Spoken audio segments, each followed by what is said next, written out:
สวัสดีพี่น้องวันนี้ไปเนาะชิบออกล่าได้ไหมเนี่ยเราสิทานลูกกับท่านก็เลยอ๋ออีเดียสครับล่างทานล่างไปนั่งกินเอาหาคุดได้ไหมพี่น้องเอาว่าโอ้ยบริไปหาคุณแล้วฮะ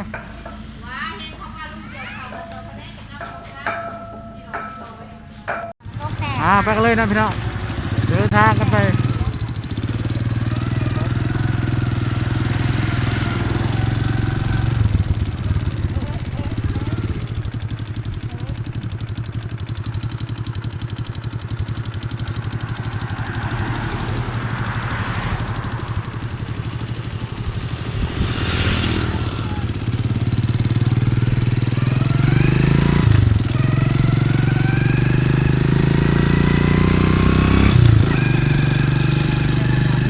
ทางกันไป3 คนเลยพี่น้องวันนี้ไปหาคุดก่อน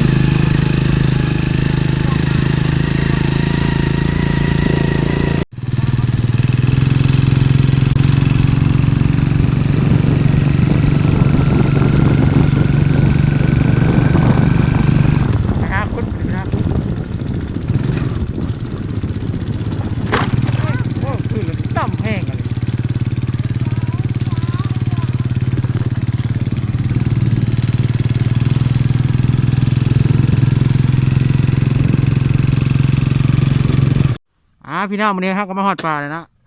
มาเบิ่งกันเลยนะ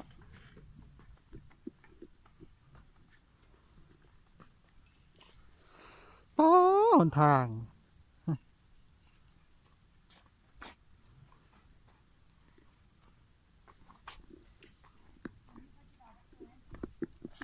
มุ้ยวะคำหาคูดเบิดเลยคันได้สิเฮ้ย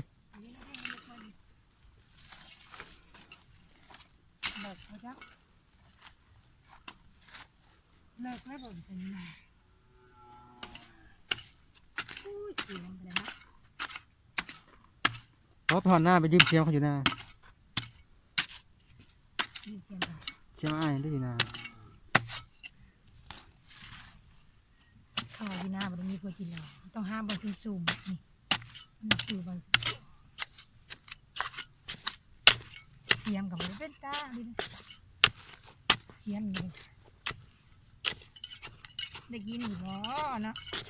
ก็ตัวเลิกอะไรนะกีฬาไม่ได้เลยตัวแม่ครับได้ปะได้เด็กนั่นแหละตัวหนึ่งพี่น้อง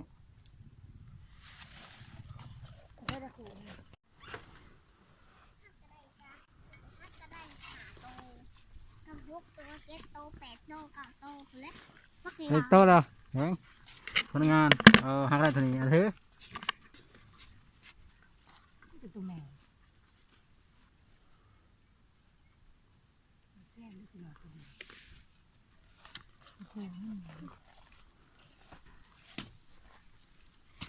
คือมีลายโตใช่นอนดินเอาได้ไหมได้ไหมฮะนี่ได้แล้วติดขาแล้ววะบริมากระดิ่งเอาเลยเด็ด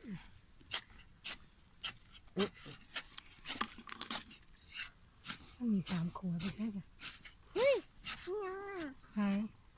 ที่เขาเห็นอีกทำบนนั้นเนี่ยทราบเลยครับ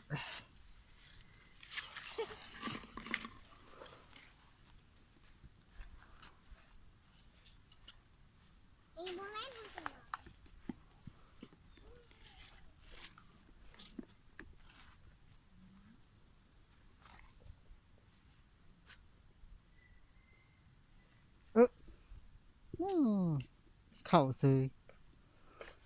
ขี้จิโร่ปักมันตีจิโร่ปัก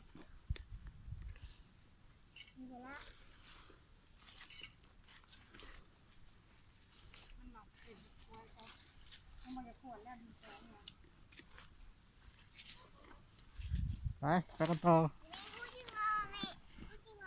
พี่ที่เอาคู่ฮะคู่หยาไปโลดหยาไปได้ไหมผู้แล้วผู้จะขึ้น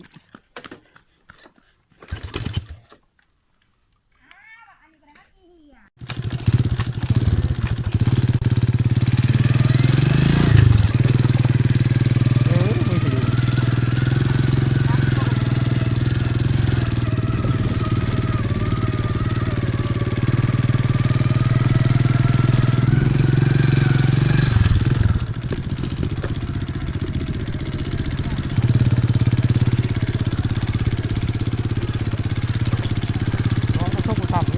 กนี่คือจัก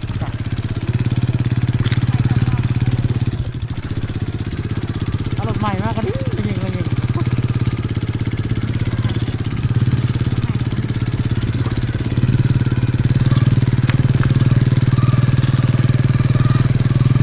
แสดงว่าน้ำหนักเจ้าเป็นธรรมดาแล้วจ้ะ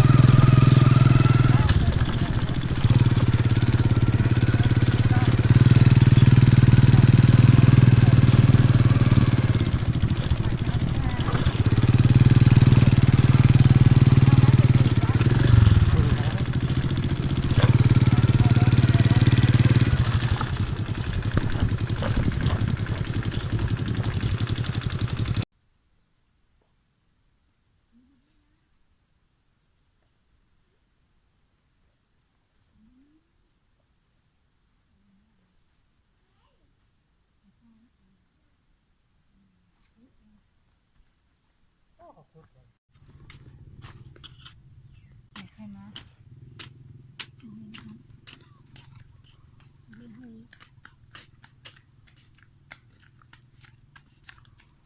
นี่พี่รอได้แล้ว1ตัวบดีดป่ะหักราคาพี่ครูได้ไหมพี่ ผู้แม่ใส่ตะปูบริเวณปั๊บ นั่นแหละตอนนี้หักมาเรียบร้อยนะเบิ่งผลงานเลยนะเด้ผลงานไปคุดได้หา2ตัว